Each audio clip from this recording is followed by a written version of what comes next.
lagi di dalam program Rawat Jiwa. Saat ini kita akan bersama-sama merenungkan sabda Tuhan yang diambil dari Kejadian 42 ayatnya 1 sampai dengan ayat 38. Di sini diberikan judul Saudara-saudara Yusuf pergi ke Mesir. Setelah Yakub mendapat kabar bahwa ada gandum di Mesir, berkatalah ia kepada anak-anaknya, "Mengapa kamu berpandang-pandangan saja?" Lagi katanya, "Telah kudengar bahwa ada gandum di Mesir. Pergilah ke sana dan belilah gandum di sana untuk kita, supaya kita tetap hidup dan jangan mati." Lalu pergilah 10 orang saudara Yusuf untuk membeli gandum di Mesir. Tetapi Yakub tidak membiarkan Benyamin adik Yusuf pergi bersama-sama dengan saudara-saudaranya, sebab pikirnya, jangan-jangan ia ditimpa kecelakaan nanti. Jadi di antara orang yang datang membeli gandum terdapatlah juga anak-anak Israel, sebab ada kelaparan di tanah Kanaan. Sementara itu Yusuf telah menjadi mangku bumi di negeri itu. Dialah yang menjual gandum kepada seluruh rakyat negeri itu. Jadi ketika saudara-saudara Yusuf datang, kepadanya lah mereka menghadap dan sujud dengan muka sampai ke tanah.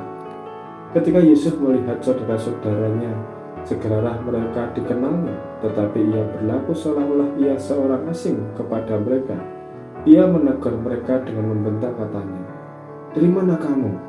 Jawab mereka, "Dari tanah Kanaan untuk membeli bahan makanan." Memang Yusuf mengenal saudara-saudaranya itu, tetapi dia tidak dikenal mereka. Lalu teringatlah Yusuf akan mimpinya tentang mereka. Berkatalah ia kepada mereka, "Kamu ini pengintai, kamu datang untuk melihat-lihat di mana negeri ini tidak dijaga." Tetapi jawab mereka, "Tidak, tuanku, hanyalah untuk membeli bahan makanan hamba-hambamu ini datang. Kami ini sekalian anak dari satu ayah. Kami ini orang jujur, hamba-hambamu ini bukanlah pengintai." Tetapi ia berkata kepada mereka, "Tidak, kamu datang untuk melihat-lihat di mana negeri ini tidak dijaga." Lalu jawab mereka, "Hamba-hambamu ini 12 orang. Kami bersaudara, anak dari satu ayah di tanah Kanaan. Tetapi yang bungsu sekarang ada pada ayah kami, dan seorang sudah tidak ada lagi." Lalu kata Yusuf kepada mereka, "Sudahlah, seperti telah kukatakan kepadamu tadi, kamu ini pengintai. Dalam hal ini juga kamu harus diuji demi hidup Firaun. Kamu tidak akan pergi dari sini jika saudaramu yang bungsu itu tidak datang kemari. Suruhlah seorang daripadamu untuk menjemput adikmu itu, tetapi kamu ini harus tinggal terkurung di sini. Dengan demikian perkataanmu dapat diuji apakah benar, dan jika tidak, demi hidup Firaun, sungguh-sungguhlah kamu ini pengintai." Dan dimasukkannya mereka bersama-sama ke dalam tahanan 3 hari lamanya.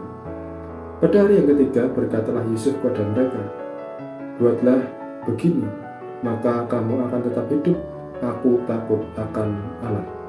Jika kamu orang jujur, biarkanlah dari kamu saudara tinggal seorang terkurung dalam rumah tahanan. Tetapi pergilah kamu, bawalah gandum untuk meredakan lapar seisi rumahmu.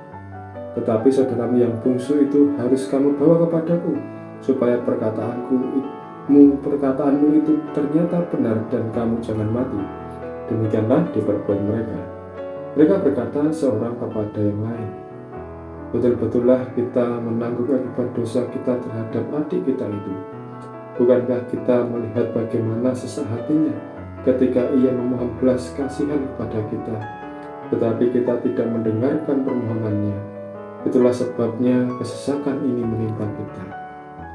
Lalu Ruben menjawab mereka, "Bukankah dahulu kukatakan kepadamu, janganlah kamu berbuat dosa terhadap anak itu? Tetapi kamu tidak mendengarkan perkataanku. Sekarang darahnya dituntut daripada kita." Tetapi mereka tidak tahu bahwa Yusuf mengerti perkataan mereka, sebab mereka memakai seorang juru bahasa. Maka Yusuf mengundurkan diri dari mereka, lalu menangis. Kemudian ia kembali kepada mereka dan berkata-kata dengan mereka.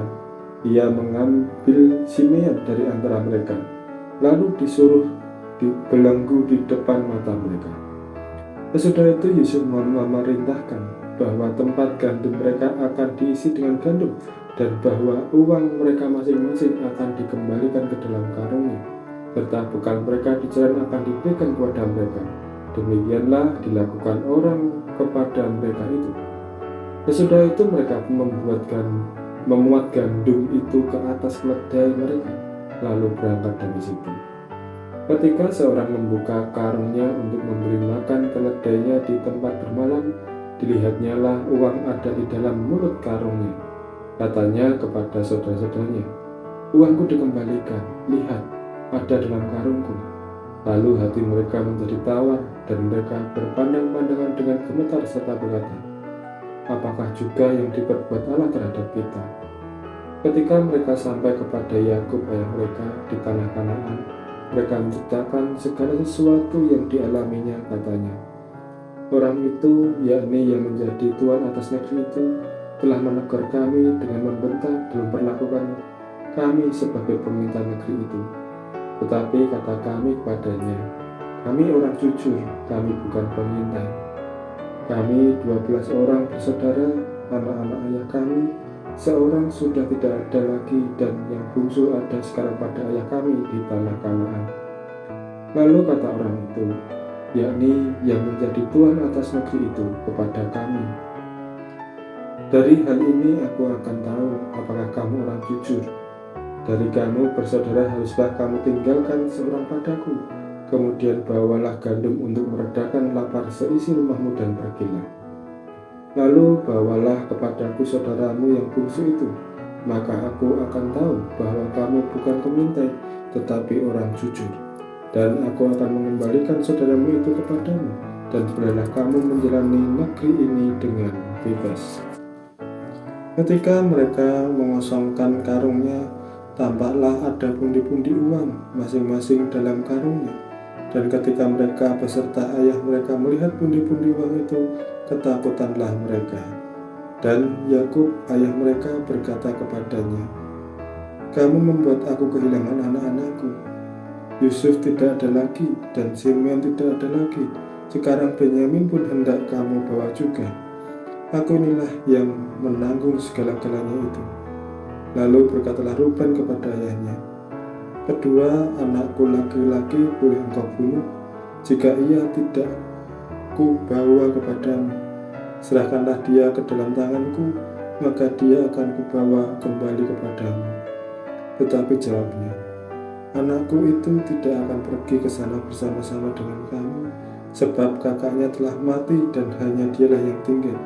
Jika dia ditimpa kecelakaan di jalan yang akan kamu tempuh, maka tentulah kamu akan menyebabkan aku yang ubanan ini turun ke dunia orang mati karena duka cita." Demikianlah sabda Tuhan bagi kita. Tema perenungan kita saat ini ialah penyesalan. Nas kita dalam ayat 21. Mereka berkata seorang kepada yang lain, "Betul-betullah kita menanggung akibat dosa kita terhadap adik kita itu.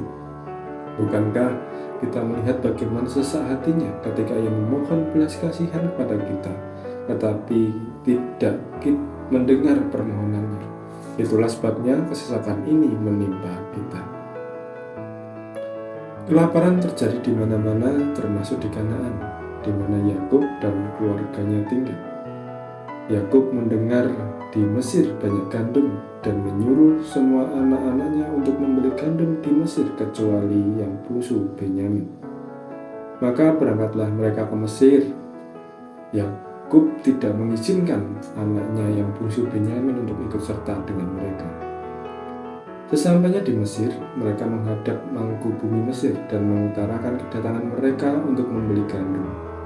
Mereka tidak mengetahui bahwa mangku bumi yang mereka temui adalah Yusuf, adik yang hendak mereka bunuh dan akhirnya dijual ke orang Ismail sebagai budak. Yusuf mengetahui mereka adalah kakak-kakaknya, tetapi sengaja tidak memperkenalkan diri kepada mereka. Yusuf hendak memberikan pelajaran kepada mereka sehubungan dengan tindakan mereka terhadap dirinya sebagai adik beberapa waktu yang lalu. Mereka menolak tuduhan Yusuf yang menuduh mereka sebagai pengintai. Perlakuan Yusuf terhadap mereka mengingatkan masa lalu mereka yang juga melakukan hal yang sama terhadap Yusuf. Menurut mereka, apa yang mereka terima sekarang merupakan akibat dari apa yang mereka lakukan beberapa tahun yang lalu, dan mereka menyesali perbuatan tersebut. Penyesalan selalu datang belakangan. Oleh karena itu, kita diingatkan untuk berhati-hati di dalam bertindak, supaya tidak terjadi penyesalan di kemudian hari. Waktu tidaklah bisa diulang, dan suatu peristiwa tidak juga dapat diputar kembali.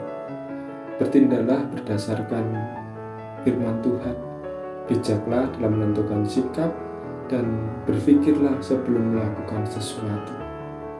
Kiranya setiap perbuatan yang boleh kita lakukan saat ini dan ke depannya, semuanya berdasarkan akan kebenaran sabda Tuhan, sehingga apa yang kita perbuat benar-benar berwujud bentuk kebaikan dan menghasilkan buah yang nikmat bagi setiap orang yang merasakan kebaikan dari manisnya buah itu. Kiranya Tuhan semakin memberkati kita. Amin.